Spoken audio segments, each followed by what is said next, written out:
Okay, so here is my first print of my new Gaunt mask. Unfortunately, I was dumb and I forgot to add supports over here, so there is a bit of a defect here, but this is not for sale. This is just a test copy. It's just a first print, so I don't really care. So I'm gonna show you how to paint these the Marie Bjornson way. This is how to paint the London masks, because I do the Broadway a bit differently. Now, I know the camera angle isn't great, but this is the best I can do. Okay, I gotta shake the cans. Okay, this one's almost empty. I start with satin white, gives a really nice porcelain finish. Okay, I'm gonna shake the can, and then, so Marie Bjornson's instructions call for a light white coat first, especially, I mean, you can see this, the resin is slightly yellowed, but so it's not exactly white, so that's why I'm gonna follow that step. Some people, I mean, if you got something perfectly white, I guess you can skip that step. Other mask painters, like the dresser for Broadway, actually does a coat of gray first instead of the white. Because doing a coat of gray first is actually makes it easier to do the shadows. But just for the sake of authenticity, I like to follow the Bjornson instructions to a T. So I'm going to start with this.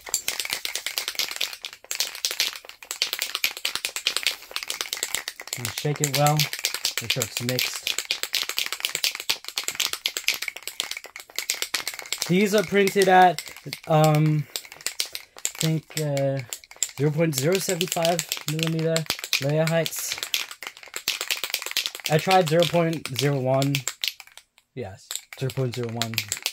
Oh, no, 0.075. Right.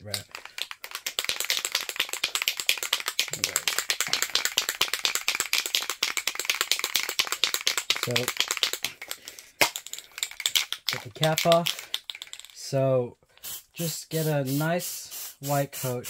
Now remember, when controlling cans, you gotta be the right distance away. Really don't want to make it run. You want to orbit around the whole thing evenly. Definitely get these edges, because if you're spraying around the front, it's quite easy to miss the edges a lot. Sometimes I actually have to go back, make sure. So I would orient it towards you and just get the edges specifically when doing this step.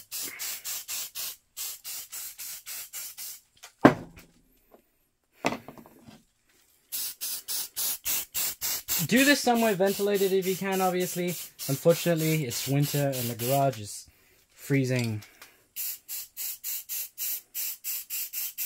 So, get that white layer. I want to make sure, don't want to overdo it, but you want to make sure that you can't see the surface underneath. Now, you know, periodically shake your can while you're spraying.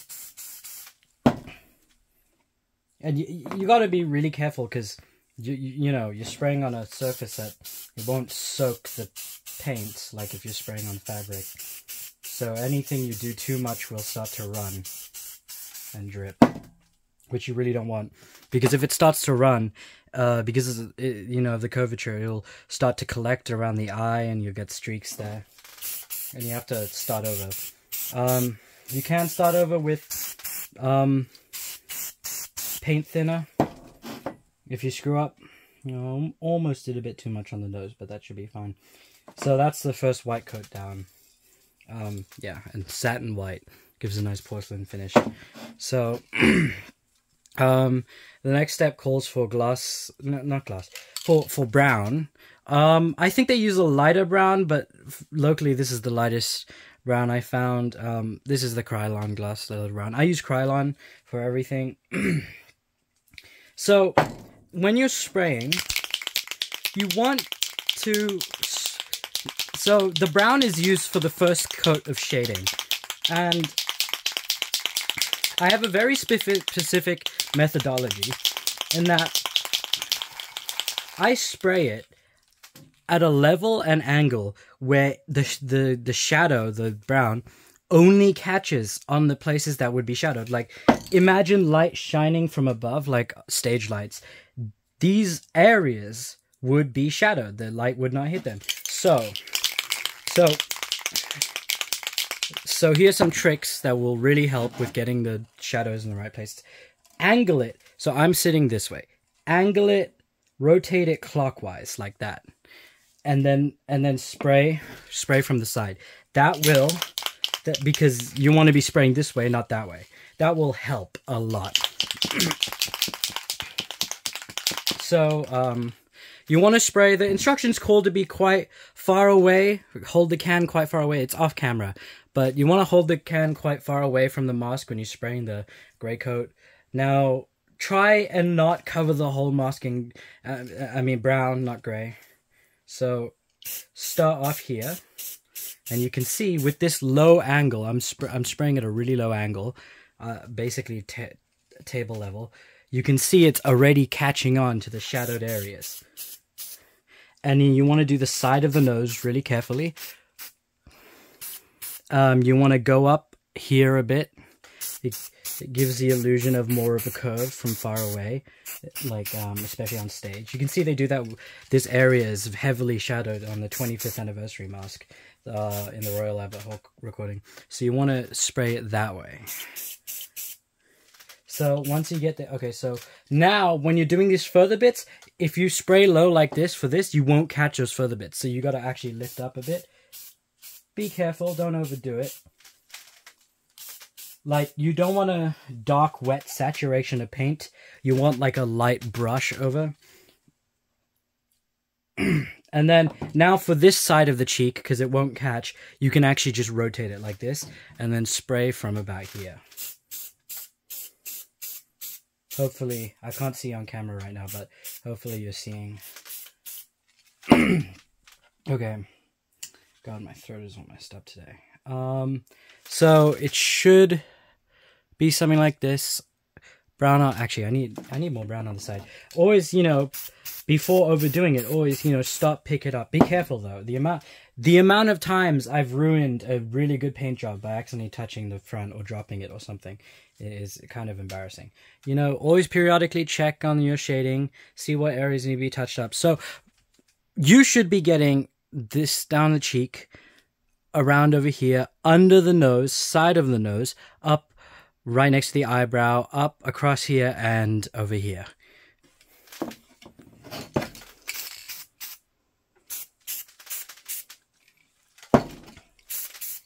Okay, now the next step is for the shadow. For the blush. This Krylon Ripe Peach in the small can. The small can actually, it's a lot nicer to do the blush because it's a very small area. This stuff, it's the right color. It really gives a nice blush without being too pink. Shake it a bit. Actually, this is almost empty. I gotta order a new one. Shake it a bit. So the instructions Bjornson's instructions call for it to be painted across there. And so the instructions don't say to spread on the temple, but the original Crawford mask had temple blush, and I really like the look, so I do the temple blush as well. So spray it in a line above the cheek shadow, and then spray it on the temple, like that. Be careful. So what I like to do, even though the instructions don't call for this, what I like to do is if the blush bleeds over the shadow a bit too much, you can go and recoat that shadow right under the cheek one more time, just to make sure it really sits there. And look at that. Really nice. We got the blush exactly where we want it. So the next step is for the gray. So shake that. Now the gray you got to be really careful with, because as you can see, down by the chin, we're losing a lot of the white there now. So it calls for gray to be sprayed down here and over here. So you don't actually want to spray on the mask when getting for the chin part. Spray on the table right next to it, and the overspray will hit the chin of the mask really nicely. So make sure you shake it well.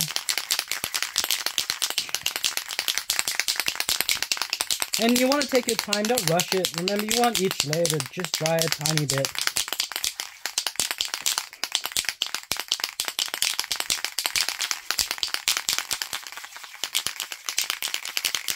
Doesn't have to be super thorough shake, because it really doesn't use that much gray. The brown does most of the shading work. So, just like that, you can see him spraying the table next to the chin. And there we go, got the gray. If you want a more dramatic shadow, you can use a much darker brown, by the way. But yeah, they use a lighter brown for the Broadway masks, as far as I've seen in the videos that they've released. Okay, this. Also, always do test sprays before spraying on the mask. You can see this nozzle is giving out, so I gotta be extra careful. So you spray this way low. Don't completely cover the temple blush, but blend it. And then just a tiny bit in the corner over there. And that should be good. I got a bit of gray underneath. And, you know, if you accidentally screw up a bit, you know, see I got a bit of gray under the eyebrow, you can always, don't worry about it. You can always fix it up just like that, lightly. And boom, fixed. There we go. That's all the shading. Now, so if you can find a color that's more of a bone white, use it for the next step. I personally could only find this matte clamshell and it's too yellow, so I often skip it. I'm going to try it again this time. But the next step calls for a really light coat. Oh, the nozzle's missing. The next step calls for a extremely light coat of a bone white across the whole mask, all over. And to get that really light coat, what you want to do is you want to spray from pretty far away, like 18 inches, I think the instructions said. Like, really, you want to spray from far away. So you, like, stand above. So get off whatever chair you're sitting and actually stand above. And really be careful. Now, what I would do is I would spray this direction so that it catches on the places that the lights would be shining on instead of catches underneath. Now, be careful, again, because when you're spraying this way, it's easy to overdo. I often make this mistake. It's really easy to overdo it and cover the blush. So be careful. So shake your can well. And I'm not sure if I'm going to do a full coat of this stuff, because I really don't like the look of it. But I'm just experimenting again. Because I did notice there is a bit of more of the bone color on the new London masks. So, once again, this is the James Gaunt mask.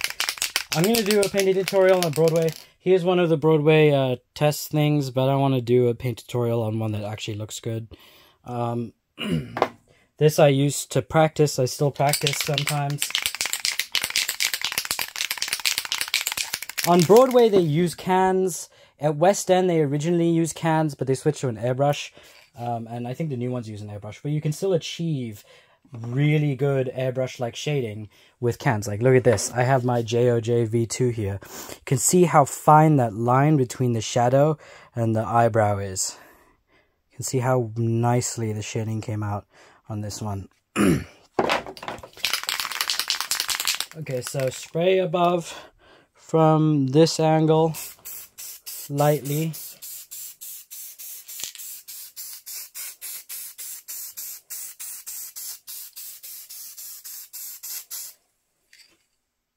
Yeah, that's fine. I'm not a big fan of this. I'm just going to switch back to white. I'm going to finish this light coat with white. Okay, so I can shake it a bit more, the white one, because I haven't sprayed with it in a few minutes. Spray all around, far away, lightly. So you get it's going to look a bit grainy, and actually that's what we want, so don't worry about it looking too grainy. So now, for the final step, it calls to spray white here and here on the most highlighted parts. Now, the trick is, flip it 180, so turn it this way. and angle it to the left. Angle it to the left. So if we spray it like this from low, angle to the left, it will only catch on the places we want, leaving the area shadow, which is great. So spray, get the nose, get the forehead.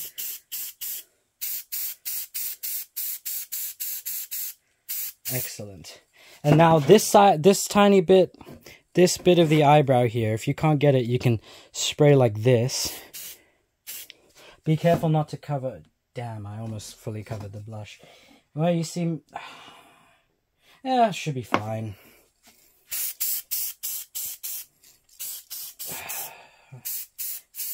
Even today, I'm still making mistakes, but it's fine. This isn't going to a customer. So get the nose, and then you want to spray a bit here, so just under the cheek. Well, not just under the cheek. Under the cheek, but below the shadow, below the cheek. I know that's quite confusing. Now, make sure you get the side of the nose, and right below the nose, make sure it's not too brown. Make sure that it's got sufficient amount of white there. It's a place that I often used to overlook accidentally, and you really want to make sure that you don't. And I think, there we go. Look at that. And almost perfectly shaded. There should be more blush on the cheek, but that, you know what, it's fine. An almost perfectly shaded new London Moss. James Gaunt. You got the shadow up here, shadow line perfectly under the eyebrow, shadow under the cheek. You still got a bit of blush there, bit of temple blush, shadow across the side. There we go. That's how you do the London masks. This painting style applies to the old London Mask, early 2000s. It works on those two. It works on the Broadway as well, but I'm going to do a Broadway video separately, just because the masks are so different. So yeah, that's it.